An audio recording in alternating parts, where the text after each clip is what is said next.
it wasn't known as a core AV destination yet. And I just, when Vlad first reached out to me and we had a chat about this, I just thought, this actually makes a lot of sense. ASX-listed IT and AV distributor DickerData recently announced the hiring of AV stalwarts Andrew Upshon and Les Boros. Today we're joined by DickerData's COO Vlad Mitnovetsky, as well as Andrew and Les, to find out more. DickerData has been in the business for now 41 years, Chris. We are the largest locally based Australia and New Zealand corporate and commercial distributor. And we've started as a local Sydney-owned, then moved into New South Wales, kind of predominantly distributor. And now we are operating in all territories and states around Australia and New Zealand. Mm-hmm. We have we've just got our 501st person on board, so we have just over 500 people all around. Mm-hmm. I joined the organization 10 years ago, and I was employee number 45. So from 2010 to 2020, in 10 years, we went from 45 to 500. And when I joined the organization, we were predominantly what we would call a HP house at the time. HP Enterprise and HP Inc. was still one organization, just one HP, and that represented, and for DickerData, Australia only at the time, it represented close to 90% of the revenue. So I was brought on board to diversify the business from vendor point of view and diversify the business from the customer's point of view. But also my task and challenge was, while we going through a diversification path, we also wanted to remain highly specialized and very focused. And this is the big challenge, right? So I've looked at the competitive landscape, and I knew exactly there are and I'm just talking about IT industry, because that's what the core of what we do. So within an IT industry, there was certain sets of distributors. One that I would call and classify them as a broad-based distributors, someone like Cinex, Ingram Micro. There are some who are value-added distributors, and they position themselves as a very strong value-added around a particular vendor lines, and they would service a particular customer base. So someone like Aero, Westcon, Avnet at the time, Tech Data now. So they would focus and specialize around larger enterprise agents, government agents, bigger sort of portfolios, and focus with a fewer number of vendors. So I thought that I would go in probably one of the toughest market segments, which is an SMB and mid-market. But instead of going 200, 300 different vendors and become a broad-based, because what broad-based means, it means you would do anything and everything for anyone and everyone. It means you would go into retail, you go consumer, you go telcos, you would, you would do AV, you would do anything that comes into your lap. It's like a massive net. You drop everything in, you get your cost structure down, you get your pricing strategies very aggressive, you get your automation and a very good logistics arm, and you do massive volumes at a very low margins, and this machine is obviously very, very strong. So, and I knew that if I compete against this machine, it's just not going to work. So it was all about value-added, specialized, focused approach around mid-market, specifically around mid-market and SMB partners. So today we're doing, as an organization, last year we did just under $1.8 billion, and 80% of this revenue came from mid-market and SMB. Yeah, right. If you look at our enterprise, high-end enterprise business, it's actually, relatively speaking, is very, very small. Because we believe that we can add a huge deal of value to all vendors we represent, and giving them and becoming an extension of their sales, of their marketing, of their go-to-market strategy overall, and take their message into the mid-market space, mid-market and SMB. Yep. So that starts from, like I've said, marketing, sales, pre-sales, technical support, after-sales support.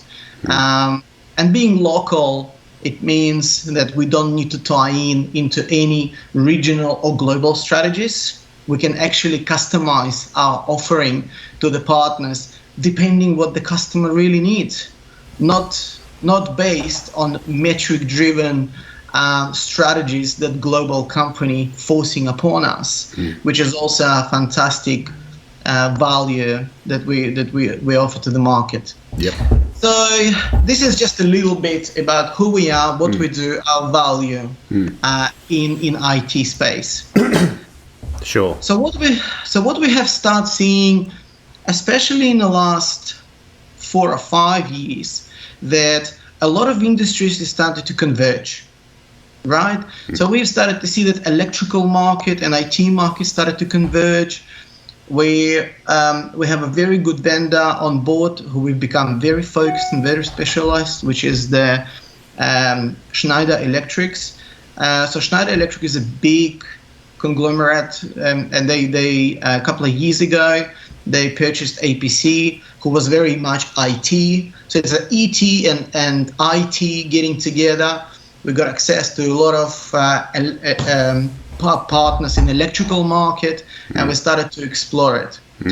Before, just to give you just a step back a little bit, before it was a very, I guess, distinct lines of businesses. Yes. So, for example, I don't know, a school needs to deliver a project. So electricians within the electrical market would do the electrical bit. Then IT gonna drive their IT bit. So they do anything to do with computers, data centers, networking. But then they're gonna get AV guys to come into the school and do the electronic boards. They're going to do all the other UC. So there was a very distinct role that each market played. And we have what we call that electrical market, IT market, and AV market. And each of those markets have their own suppliers, they have their own distributors, they have their own partners. Yes. Who is very fair. So this line becomes very blur. It started to converge. Yes.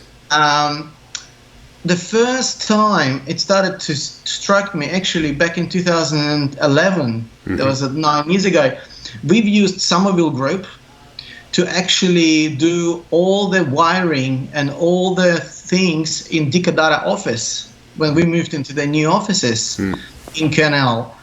And they said, okay, we're going to do this and this. And we said, why can't you just do the whole lot for us? Yep. And they said, oh, no, we'll get other partners to come. And then said, okay, well, if you do that, can you coordinate it for us? And they start coordinating it, and they actually end up doing 80% of the work themselves. Yes. And so I've actually witnessed myself how all those coming together. So at the time, I needed to focus on building up my IT expertise, building up my profile as an organization in the IT market. And in the last sort of 2 years, more and more, I was thinking we start doing and getting involved in a lot of AV projects as an IT distributor with an IT partners. We've started to see some typical AV vendors started to approach us, which we've never had before, and saying, how can we work a lot closer with your IT ecosystem, IT partners? Then we started to study and learn that there's a world of AV partners who also want to become a lot more IT savage. So they want to learn more about how they can get involved. So the whole thing started to become incredibly complex, very interesting.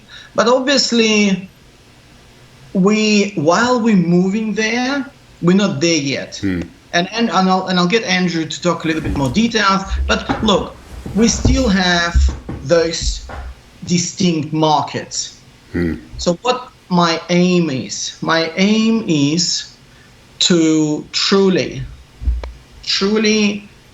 converge everything together under one roof.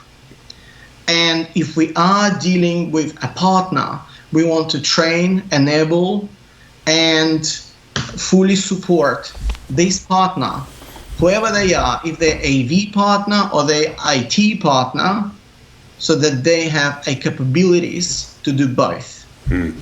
AV work and IT work. I know it sounds complex, but we already have started seeing this, right? Sure. That's from my philosophy, and I'm not gonna take Andrew's Brad as well here, because he will tell you how Smart Office, which is a very much AV play, becomes very, very relevant to IT, and it's how it all comes together. Digital signage, internal, external, it's all incredibly relevant conversations in the IT market now.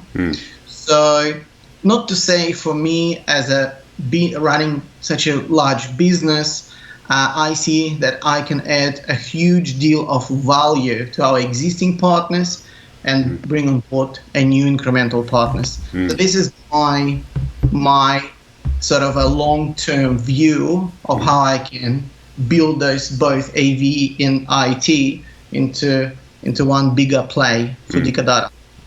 Got it. Thank you. That's makes a lot of sense and a really good overview of the big picture.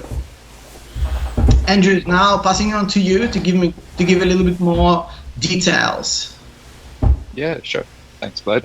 I think, I suppose probably one of the best ways for me to sort of answer my bit is why I joined, and what actually attracted myself to it, Sure. Both Les and Les can speak for himself, but we come from a very similar background. We, and we have, we're AV people, it runs in our blood basically, and we've been doing it for many years. And I think, I was extremely interested. I've known, obviously, working in distribution for a number of years. Obviously, come up against Dickert as a competitor, but more from the IT side of the business. And it was always very, very interesting to sort of see the go-to-market as an outsider, and how customers actually warmed to the organization and enjoyed dealing with them. And but also knowing from the AV aspect that it wasn't known as a core AV destination yet. And I just, when Vlad first reached out to me and we had a chat about this, I just thought this actually makes a lot of sense. This country really does or could do with a company like Dicker with an AV play, with a strong AV play, because it's got so many of the fundamentals right that you need an AV distribution in terms of the setup and the logistics and the warehouse and the go-to-market, the customer service, the feedback from the customers that we do know who've been dealing with us over the years on other products. and looking at that and just going, that's fantastic. So there's a really, really strong foundation. And often distributors, especially in the AV world, will be very focused on, like Vlad said earlier, you get the specialists, and there are a lot of those in the AV world, and they focus on a brand or two brands or whatever, and that's fine, and they often do a very good job, but they don't have the scale and they don't have the reach, especially in this converging market. They don't have often the financial capability to help facilitate some of the larger projects. And the vendors are always looking for growth, they're always looking for new customers, etc. So how do you get that scale? And then the other thing is that with not only the convergence of these markets, but also the fact that there's an opportunity to offer AV solutions to our resellers, AV resellers or IT resellers. If you have a very, very narrow brand portfolio as a distributor, so literally you have one or two core brands, you can't often offer an entire solution. So what you're essentially doing is you can do fantastically well on a brand, but then you're sending your customer to other distributors to buy the rest of the kit. Okay. And to me, looking at both the vendor portfolio that exists here, and that structure, going, well, actually, there's actually enough products within the vendor suite at the moment to start offering our customers some real solutions. And yes, obviously there may be opportunities to grow that as well, but at the moment we deal with some amazing brands as it is. And so it was just like the pieces of the puzzle were right, and they sort of fitted together really nicely. And you could actually see how we could take that same sort of value add message to the AV world and say, right, we've got a fantastic suite of customers, we've got an extremely well-oiled machine behind us that can offer you some incredible service. Yet now what we have to do is we have to, I suppose, lift our brand profile within the AV community to allow them to understand that we are a genuine destination for this technology, which is actually an exciting challenge, a really exciting challenge for me. So sure. Yeah, That's good. I have a few questions, but I might just, I guess, let Les say something about his perspective on the move before I do. Well, everything Andrew said is, and obviously Vlad hit the nail on the head. And I, being in the front line, as it were, for a number of years now in IT distribution and pushing the AV agenda with the partner base, has got me to realise that what the partners really want, what they're asking for, is help to be able to create that solution offering. A lot of the IT centric customers have some very, very, very big partners in their customer base, and they don't necessarily have a lot of expertise on staff. They don't necessarily want to relearn how to integrate AV, but they're very interested in that next step, which is actually owning the customer. Vlad mentioned that there were, 3 distinct areas where a lot of the vendors were doing, a lot of the partners were doing their traditional work, and that doesn't necessarily allow you to own that customer in its entirety. And the value add that a distributor provides is that capability, the fact that we have access to a strong nucleus of vendors to be able to come up with a solution and work with other vendors across the IT space and the electrical space that we have access to, and then basically giving our partners the ability to provide that one-stop shop. And I think the attraction for me Dicker was definitely the agility.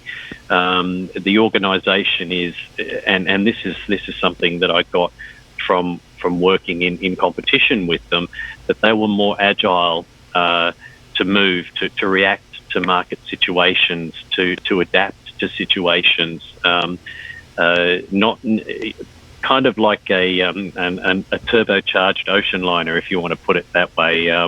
They don't turn as slowly as some of the bigger ships, and I think that was the biggest attraction to me, because in the front line, people are asking for things, and when they ask for things, our partners ask us because they've been asked by their customers, and 9 times out of 10, and I'm sure you've heard this many times, a lot of end users sit on their requests for weeks and weeks and weeks, and then they suddenly have a brainwave and they go, we need this and we need it yesterday.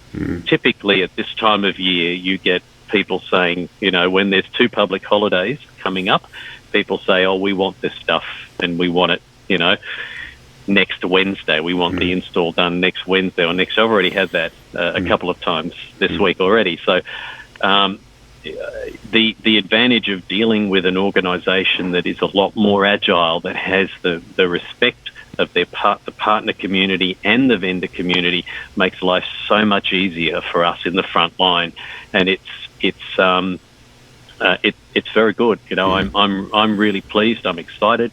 The opportunity is there. The staff that I've met so far, the product managers are very switched on and open to working with us, and particularly excited to have us on board. It's quite good. Both Andrew and I have been blushing constantly when we're going through the office. People coming up and saying hello to us, and we're very impressed at the culture that's been created in this environment, and I think that helps when you're in the front line, in particular, trying to do a job. So all I can see is opportunity, and I'm very, very excited.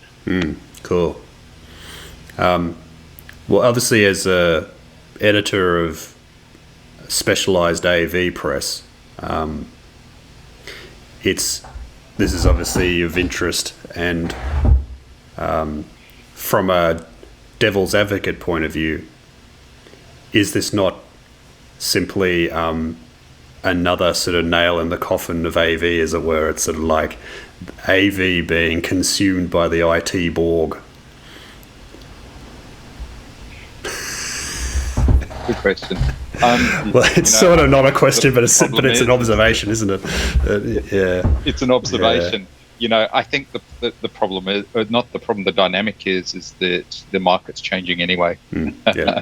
And I'll put in perspective. I did a presentation a little while ago for some people on the AV market, and I said, if you had to go back 10 years ago and look at who are the vendors, let's take from a vendor point of view, who are the vendors that are getting involved in AV, you call AV vendors, you'd be looking at a lot of large, say, Japanese technology manufacturers, your Sonys and your Epsons and your Panasonics and NECs and people like that, and Toshiba and whoever it may be. You come forward 10 years and you have a look at some of the names that have been talked about in the AV world, and they're very different. There are a lot of IT companies that are getting involved. The fact that you've got companies like Logitech, who used to be a components manufacturer, involved in this space, or you've got Lenovo, HP. You've got a whole bunch of more IT-centric customers. Microsoft. Look how Microsoft has got involved in this. And the world's changing. And a lot of those traditional, let's call them AV manufacturers, some of them are either pulling out of the market, fading, being consumed by other companies, battling to survive. So the market's changing, and for AV resellers to be relevant, they have to change too, or else they'll end up like some of those manufacturers. And we are seeing that as well. Sure. So as this world is rapidly changing, you need people who have the relationships with these new set of manufacturers who can tell the story, and then also with the convergence of understand the fact that, hey, I can stick a Cat6 cable in the back of this AV product. What does that mean? How do I program it? How do I integrate it, etc.? So the story's changing as well on the front end. And I think it's going to change anyway. Hopefully we're in a position where we can help our customers with that change. Sure. Good answer. What are you noticing about the pandemic and what it's doing to AV/IT? Any observations about how SMB is responding to this crisis from an AV/IT perspective? I can give you a general overview of the business and what we've seen, and probably I'll get Andrew and Les maybe comment a little bit more in details with AV community, because again, this AV community, while it's new for me personally, it's definitely not new for Andrew and Les. Sure. Overall, Chris, look, we're definitely living in very unprecedented times, and we need to manage with those unprecedented times. There's lots of uncertainties and lots of disruptions that are happening, but also there is an opportunity, right? We are witnessing, as we speak, the world's biggest move to work from home situation. Let's call it exercise. Yeah. Yep. And we are at the core. I mean, the world never seen anything like this, like just a full stop. We're moving the whole office environment right into our homes. It's not just plug in quick monitor and plug in a headset. It's a lot more than that. It's the video conferencing platforms, but not just anyone, secure ones. It's the data management capabilities. It's the data protection and content creation and a lot more people. It's embracing a lot of multi-cloud environments and so forth. So we're seeing, and technology is right at the core of supporting that. And this is very much cross-line between AV and IT, right? So while we're seeing a lot of uncertainties in the market, there's definitely a lot of opportunities there. So work from home drives a lot of opportunities. I mean, when we look at the data center and cloud-enabled technologies, that's at the moment doing really well as well, because people need more consumption of networking, cloud, and they need to upgrade and refresh and stabilize their data center infrastructure to support all this. Yes. To support this move. It's not as simple as that. I mean, if we look at Telstra, for example, they're hiring many thousands more people right now in Australia because they can't handle at the moment the bandwidth and all the phone calls that's getting and so forth. I actually think, this is purely my view, I think this COVID-19 pandemic will change the way we interact, communicate, and work well beyond this crisis. It's actually, if you like, moved the whole digitalization journey of our country to the next level. Yes. And by the way, we're actually quite digitally enabled. One of the researchers I came across said we are in the top 10 most digitalized countries in the world. Okay. Which we are good. We're good, but it's all, I call it like little different ingredients. But in order to make a good, to cook a good cake, you need to bring all those ingredients together, and you need to make it work. And I think this is what Data does really, really well. And having more ingredients is under one roof, including IT and AV, it's actually going to assist us and actually going to help us to make it, to enable and train and skilled up all the people to do effective work from home. I'll give you an example. We've moved over 400 people of Dicker Data staff working from home as of 3 weeks ago. And, and we're all learning of how to deal with this situation. And Andrew was very helpful in assisting of letting people know how to properly use the video conferencing tools, because that's, again, this is very much in a stream of blood of IT people, AV people rather than IT. So my answer to you is, it's challenging. It's definitely not going to be easy. Very hard to forecast long term. It's all about long term view, but short term forecasting. Sure. But there are really good opportunities for our business. I'm quite optimistic in terms of how we're going to go through this year if it relates to Dicker Data sort of point of view. Yeah. Thank you. Cool. Andrew, do you have a view? Yeah, I do. I actually agree with Vlad, and I actually think it's almost like what this pandemic has done is that it's created an AV time machine. And what I mean by that is that, and we've jumped forward in time, and the reason I say that is, for the last couple of years, I've been listening to a lot of the video platform software companies, Microsofts and Zooms and all the rest of it. And they're going on and on and on about this dream about, in a few years' time, everybody will be working over video and sharing and collaborating and all the rest of it. And I'd seen mapped out paths over the next 5 years and all this sort of stuff. Well, actually, what's happened now, it's almost as if we've jumped 5 years in the future, and we're there. The problem is we haven't had any of the learning between now and 5 years' time. So We've just been thrown into this situation where people are having to collaborate and communicate over these platforms.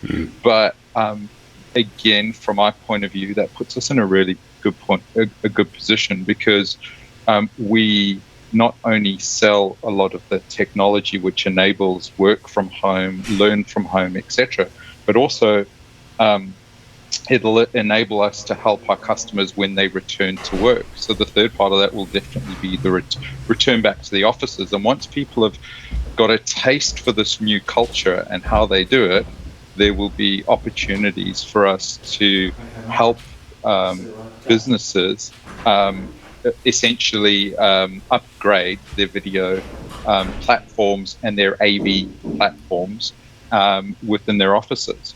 And now the pressure will be, this isn't something for early adopters or for people who've got lots of money to spend on it. It's going to be part of the culture. It's going to be the way that people want to engage.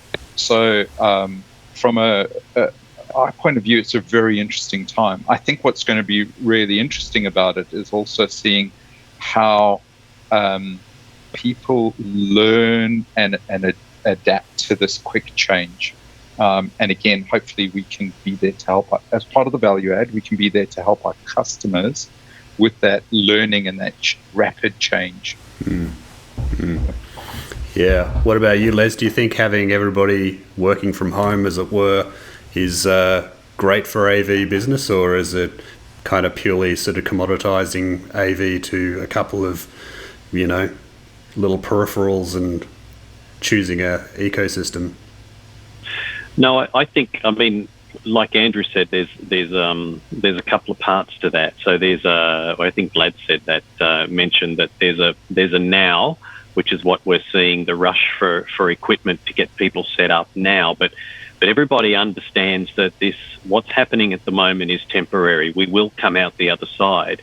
And what I'm seeing in particular with a lot of the partners that I know is that they are approaching customers, and their customers are approaching them to be better prepared to deal with this and to work in a different manner and in a more progressive manner once this is all over. And I made a comment about it at the beginning of the call with respect to jumping on a plane to pop down to Melbourne for a couple of business meetings. If it is unnecessary, we now know that we can do this. And where that's going to go to the next level is international travel. We don't know when it'll be safe to travel internationally again. So companies are realizing that they have global offices, companies with global offices that need to communicate globally, and now looking at their infrastructure and planning to have that upgraded. The Teams adoption, I've never seen so many people coming to me specifically asking for Teams-enabled devices. Microsoft would be really happy with this, and obviously we know that a lot of people are using Zoom and other platforms as well. So it's like Andrew said, it's like a time machine that's jumped us forward 5 years in 2 months. And I guess the positive thing from our perspective is not just from the volume that we're doing to cater for the current situation, but it's people now thinking and realizing that life is going to, business life, every part of life is going to change completely moving forward, and they need to start planning for that now. And we're already starting to see that, and it's exciting. It's exciting across a broad base of technologies, both AV and IT. We're not forgetting digital signage either, because people will be the minute the doors, the minute the chains get unlocked, it's kind of like, when you've locked the dog in the house the whole day, you open the door and out they go, and so this is what's going to happen. So there will be a fresh interest in being able to advertise and being able to cater to the general public, and to cater to your specific market. So digital signage will take a step up. I've always been of the belief that it's on the precipice of something really big with LED technologies and everything that's moving in that direction. Software now is all cloud-based. It's becoming less and less hardware dependent, and it's becoming easier to use. And this is what people want. Everybody's looking at how they can jump on top of their competitor and get their message out more quickly, more dynamically, and in a more interesting fashion. And I think these things we're seeing as well. So there is a lot of optimism, but there is a lot of planning going ahead for how we come out of this and how we do business coming out of this and moving forward. It presents us with huge opportunities. Mm.